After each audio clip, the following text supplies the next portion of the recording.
नमस्कार प्यारे बच्चों, आज की इस वीडियो में हम नाटक शिक्षण पर चर्चा करेंगे। अर्थात नाटक शिक्षण क्या है, उसमें किस किस प्रणाली या विधियों का प्रयोग किया जाता है। बेटा सेकंड लेवल का जो सीटेट है उसमें नाटक शिक्षण से एक प्रश्न अक्सर पूछा जाता है। और पिछले जो कुछ सीटेट हुए हैं, जो 2000 बेटे 22 में हुए हैं, 21 में हुए हैं, उसमें नाटक शिक्षण से तो दो दो तीन तीन क्वेश्चन भी पूछे गए हैं। तो करते हैं चर्चा बेटे नाटक शिक्षण। तो नाटक शिक्षण सबसे पहले आप ये देखिए, नाटक शिक्षण जो शब्द बना है, जो नाटक जो शब्द बना है बेटा, ये नाटक शब्द बना है काफ़ी प्राचीन है, संस्कृत में भी थे ये, जैसे कालिदास जी के नाट्य से। नाट्य का मतलब, नाट्य का जो रोल होता है वो नट का होता है। इस नट को आजकल बेटा एक्टर कहते हैं। और उस समय जी शॉर्ट फॉर्म, उस समय इसको क्या कहते थे, अभिनेता। अभिनेता कौन होता है, जैसे आपने सुना होगा जो अभिनेता हैं, जो फिल्म स्टार बोलते हैं। अभिनेता का मतलब क्या होता है बेटे, यहाँ पर जो अभिनय करता है। अभिनय का मतलब प्यारे बच्चों होता है एक्टिंग। अभिनय का मतलब होता है एक्टिंग। तो प्यारे बच्चों नाटक जो है, नाटक शब्द नाट्य से बना है।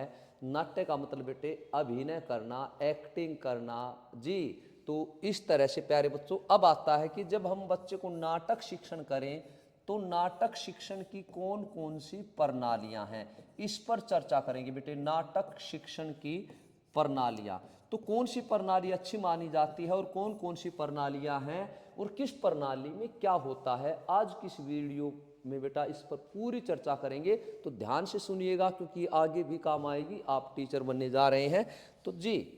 सबसे पहले देखिएगा नाटक शिक्षण। तो नाटक शिक्षण की विभिन्न प्रणालियां हैं। जब हम नाटक शिक्षण को पढ़ाएंगे तो बेटा विभिन्न प्रणालियों का प्रयोग करेंगे। उनमें से सबसे पहली प्रणाली है व्याख्या प्रणाली। तो बेटा इस प्रणाली में नाटक के कथानक, देखिएगा व्याख्या प्रणाली में क्या होता है, इस प्रणाली में नाटक का जो कथानक अर्थात उसकी जो विषय वस्तु, उसकी जो स्टोरी है, कथानक, पात्र, चरित्र, शैली, भाषा आदि की व्याख्या की जाती है। अर्थात शिक्षक इसमें जो नाटक की प्रणाली है, उस नाटक की कथा वस्तु के बारे में बताता है बेटा, पात्रों के बारे में बताता है, पात्रों का क्या चरित्र है, किस शैली का ये नाटक है, इनके बारे में चर्चा करता है। उसमें प्रश्नोत्तर विधि का प्रयोग किया जाता है। जैसे इसमें प्रश्नोत्तर विधि का प्रयोग किया जाता है और पूछता है कि भी ये नाटक की जो कथा है वो किस पर आधारित है, इस किस पात्र का क्या रोल था। तो नाटक की व्याख्या करते समय जब वो टीचर व्याख्या कर रहा तो बेटे प्रश्नोत्तर विधि का प्रयोग कर देता है। उसके बाद बेटा सभी प्रश्न नाटक से संबंधित होते हैं। इस चीज़ का ध्यान रखना है कि जब ये व्याख्या विधि होती है, अर्थात ये नाटक शिक्षण की जो प्रणाली है, इसमें जो प्रश्न पूछे जाते हैं वे सारे के सारे जो प्रश्न हैं वो नाटक से संबंधित, नाटक की विषय वस्तु से हो, बाहर के प्रश्न ना हो बेटा। अब देखिएगा इसमें बच्चे नाटक के गुण दोष से परिचित हो जाते हैं कि नाटक के क्या गुण होते हैं, क्या दोष होते हैं। लेकिन यह विधि केवल उच्च कक्षाओं के लिए ही कारगर सिद्ध होती है, क्योंकि बेटा बड़े बच्चे ही गुण दोष या व्याख्या को समझ सकते हैं। बच्चे अगर छोटे हैं, प्राथमिक स्तर के हैं, या मेरे प्यारे बच्चों उच्च प्राथमिक स्तर के हैं, तो ये विधि उनके ऊपर ज़्यादा प्रभाव नहीं डालती, प्रभावशाली नहीं होती। अब क्वेश्चन दो बनते हैं कि ये विधि जो है ना किस स्तर के लिए ज़रूरी है। तो बेटा पहली बात, ये उच्च कक्षाओं के लिए ज़रूरी या आवश्यक मानी जाती है या प्रभावशाली है, और ये शिक्षक प्रधान है क्योंकि इसमें मेन जो रहता है वो शिक्षक का ही रहता है। तो बेटा दो तरह के प्रश्न इस विधि से पूछे जाते हैं। इसके बाद अगली जो नाटक की प्रणाली है वो कौन सी है, लीजिएगा बेटे प्रयोग प्रणाली। आईएमपी डाल सकते हैं, मेन है ये। प्रयोग का मतलब इंग्लिश में होता है एक्सपेरिमेंट। एक्सपेरिमेंट का मतलब यहाँ पर नाटक का अभिनय कराया जाता है। तो प्यारे बच्चे देखिएगा इससे दो क्वेश्चन आ जाते हैं। तो नाटक का जब अभिनय किया कराया जाता है, तो नाटक के अभिनय की अगर हम बात करते हैं तो बेटा नाटक का अभिनय दो तरह से किया जाता है। एक तो नाटक का अभिनय कराया जाता है मंच पे, जो प्रॉपर तरीके से पूरे रूप से परिपूर्ण, और ये नाटक का अभिनय होता है कक्षा में बेटे। तो ये जो प्रयोग विधि है, ये प्रयोग विधि अगर अच्छी या बड़ी है तो मंच वाली प्रयोग विधि है, लेकिन कई बार शिक्षक जो है ना कक्षा में भी करा लेता है। तो प्रयोग मतलब एक्सपेरिमेंट, एक्सपेरिमेंट मतलब उस नाटक का अभिनय कराया जाता है, मंचन कराया जाता है मंच पे। तो बेटा देखिएगा क्या है इस विधि में, देखिएगा बेटे प्रयोग प्रणाली को नाटक शिक्षण की सर्वोत्तम विधि माना जाता है बेटा। इसलिए आईएमपी पूछा जाएगा कि नाटक शिक्षण की सर्वोत्तम विधि कौन सी है। इस प्रणाली में रंगमंच पर नाटक का अभिनय कराया जाता है। जो रंगमंच है बेटा, जो रंगमंच स्टेज कह सकते हैं आप, उस पर नाटक का अभिनय मूल्य तो एक्टिंग कराई जाती है, इसलिए इस प्रणाली को अभिनय प्रणाली भी कहा जाता है। आइए बेटा, मैंने पहले बता दिया था, तो देखिएगा अभिनय प्रणाली का दूसरा नाम क्या है? प्रयोग प्रणाली, या प्रयोग प्रणाली का दूसरा नाम क्या है? अभिनय प्रणाली। इस तरह से पूछता है बेटा, फिर आप कहते हो सर एप्लीकेशन बेस बना हुआ था। थोड़ा सा ध्यान से करोगे, कोई एप्लीकेशन बेस नहीं होता। इस प्रणाली में छात्र स्वयं अपनी आंखों से, क्योंकि बेटा ये प्रणाली छात्रों के सामने नाटक का मंच पर मंचन किया गया है, अभिनय किया गया है, तो इस प्रणाली में छात्र स्वयं अपनी आंखों से सब देखते हैं, इसलिए यह प्रणाली प्रभावशाली है। उनको याद रहता है उसने इसका रोल किया, उसने उसका रोल किया, वो ऐसे बोला, उसका ये डायलॉग था, क्योंकि छात्र स्वयं अपनी आंखों से इन चीज़ों को देखता है। और बेटा जो खुद देखता है वो लंबे समय तक और प्रभावशाली रहती है। कई बार तो जिंदगी भर में बातें नहीं भूली जाती कि वे एक्टिंग तो उसने की थी वहाँ पर जब हम कॉलेज कर रहे थे। तो ये है बेटे नाटक की प्रयोग प्रणाली। अब बात बढ़ाते हैं आगे बेटा, तो अगली प्रणाली देखिएगा, ये है बेटा कक्षा अभिनय प्रणाली। प्रयोग प्रणाली तो का ही रूप है कक्षा में अभिनय कराना। देखो अगर खाली प्रयोग प्रणाली आ जाती है तो बेटा वो मंचन कराया जाता है मंच पे या रंगमंच पे, लेकिन आ जाती है कक्षा अभिनय प्रणाली, तो इस प्रणाली में अध्यापक कक्षा में ही बच्चों से अभिनय कराता है, एक्टिंग कराता है उस नाटक पर। तो बेटे छात्र भावानुकूल संवाद करते हैं, जैसा भाव है खुशी का है तो खुशी के अनुसार, हैरानी का है तो हैरानी के अनुसार, दुख का उसी के अनुसार वे जो संवाद दिए गए छोटे छोटे नाटक के, उनको पढ़ने की और बोलने की छात्र बेटे कोशिश करते हैं।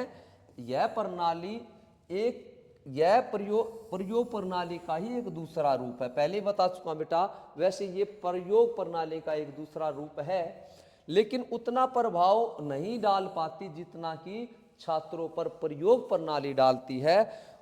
क्यों नहीं डाल पाती? क्योंकि बेटा वो प्रॉपर मंचन किया जाता उसका मेन बिंदु वही रहता, लेकिन ये कक्षा में छोटे समय के लिए, लेकिन उतना प्रभाव तो नहीं डाल पाती। लेकिन कक्षा में छात्रों को क्रियाशील जरूर रखती है, बच्चे एक्टिव हो जाते हैं, क्रिएटिविटी आ जाती है। कल मैं एक्टिंग करूंगा, उसने ऐसे बोला, बच्चे बड़े ध्यान से सुनते हैं तथा बच्चों को कुछ करने का अवसर देती है। और बेटा हमारी जो एजुकेशन है ना, वो चाइल्ड सेंटर है, बाल केंद्रित है, तो इसके माध्यम से बच्चों को कुछ करने का, बोलने का, एक्टिंग करने का अवसर प्राप्त होता है। तो इस चीज़ का हमें ध्यान रखना बेटे। तो ये विधि औरों की तुलना में इफेक्टिव है, प्रयोग से थोड़ी कम है। अब बढ़ते बेटा आदर्श नाट्य। देखिएगा बेटे मेरे प्यारे बच्चों, जहां पर आ जाए आदर्श शब्द, इसको एक बार एक्सप्लेन करता हूं मैं, क्योंकि आपके सीटेट में आदर्श शब्द काफी परेशान करेगा। आदर्श शब्द आए, सबसे पहले बेटे आदर्श शब्द आएगा, एक तो आदर्श वाचन आएगा, एक आदर्श पठन आएगा, एक आदर्श अभिनय आएगा। तो प्यारे बच्चों जहां पर भी आदर्श शब्द आए, देखिएगा आदर्श मानते हैं बच्चे टीचर को, आदर्श मानते हैं बच्चे टीचर को। तो मेरे प्यारे बच्चे अपने टीचर को एटलीस्ट 8th क्लास तक तो आदर्श मानते ही हैं। और फिर जो पढ़ने वाले जो सिंसियर बच्चे हैं, जो काफ़ी वो लॉन्ग लाइफ किसी टीचर को अपना आइडल बना लेते हैं बेटे। तो प्यारे बच्चे टीचर को आइडल मानते हैं, तो आदर्श वाचन हो तो टीचर बोलेगा, बच्चे सुनेंगे। अगर आदर्श बेटे पठन है तो बेटे आदर्श अगर पठन है तो बेटे क्या होगा, टीचर पढ़ेगा और बच्चे सुनेंगे। आदर्श अभिनय है तो टीचर पढ़ेगा भी, बोलेगा भी, और वैसे ही हाव भाव के साथ एक्टिंग भी करेगा और बच्चे सुनेंगे। तो यहाँ पर शब्द था बेटे आदर्श अभिनय। तो आदर्श अभिनय की बात आए तो बेटा ये जो अभिनय करेगा, ये करेगा मेरे प्यारे बच्चों शिक्षक, और बच्चे उसको ध्यान से सुनेंगे, वैसे ही हाव भाव के साथ अभिनय करेगा। प्रॉपर पूरी तरह से ये जो विधि है ये शिक्षक केंद्रित है। तो लीजिएगा बेटा, अब देखते हैं क्या है ये नाट्य, आदर्श नाट्य पाठ प्रणाली। तो बेटे यह प्रणाली शिक्षक प्रधान प्रणाली है। इस प्रणाली में शिक्षक पूर्ण कथानक का जो जितना भी कथानक है, अर्थात कथा वस्तु उस नाटक की जो भी स्टोरी है का कायिक मतलब शरीर, कायिक शब्द बना बेटे काया से, शरीर से वैसी एक्टिंग करके, कायिक एवं वाचिक, वाचिक का मतलब वाणी, मतलब वैसी एक्टिंग करता है और वैसा ही बोलता है और वैसी ही बॉडी लैंग्वेज हो जाती है, उसके भावपूर्ण उसकी मुद्रा हो जाती है। जैसे उसमें संवाद है बेटा वैसी एक्टिंग करेगा, वैसे ही बोलेगा, और मुंह है अर्थात बॉडी लैंग्वेज है वो भी वैसी हो जाएगी, शारीरिक जो उसकी भाषा है वो बेटा। नाटक के अनुसार ही शिक्षक रस का प्रयोग करेगा। अगर नाटक वीर रस का है तो वीर रस का प्रयोग करेगा, अगर नाटक करुण रस का है तो करुण रस का प्रयोग करेगा। शिक्षक के मुख पर प्रकट होगा जिस रस में वो नाटक लिखा गया है, जिससे छात्रों में रुचि होगी। कहीं तो मजा आ जाता है बच्चों को, अरे हमारे शिक्षक ने आज ऐसा सा मुंह बनाया, बिल्कुल ऐसा लग रहा था, बिल्कुल जोकर जैसा था, एक्टिंग करवा लो कोई इससे, है ना। तो बच्चों को रुचि पैदा तो उत्पन्न होगी, लेकिन वे सक्रिय नहीं होंगे क्योंकि बच्चों से कुछ करवाया नहीं गया, इसलिए बच्चे एक्टिव नहीं होंगे। हो सकता है बच्चे केवल और केवल इसको मजाक मजाक मजाक का विषय बना लें। इसकी एक कमी है भी है कि इसमें प्रत्येक शिक्षक कामयाब नहीं हो पाता। बहुत बढ़िया बात कही है, क्योंकि प्रत्येक शिक्षक एक्टिंग करने में सफल नहीं होता, एक्टिंग करने में सक्षम नहीं होता।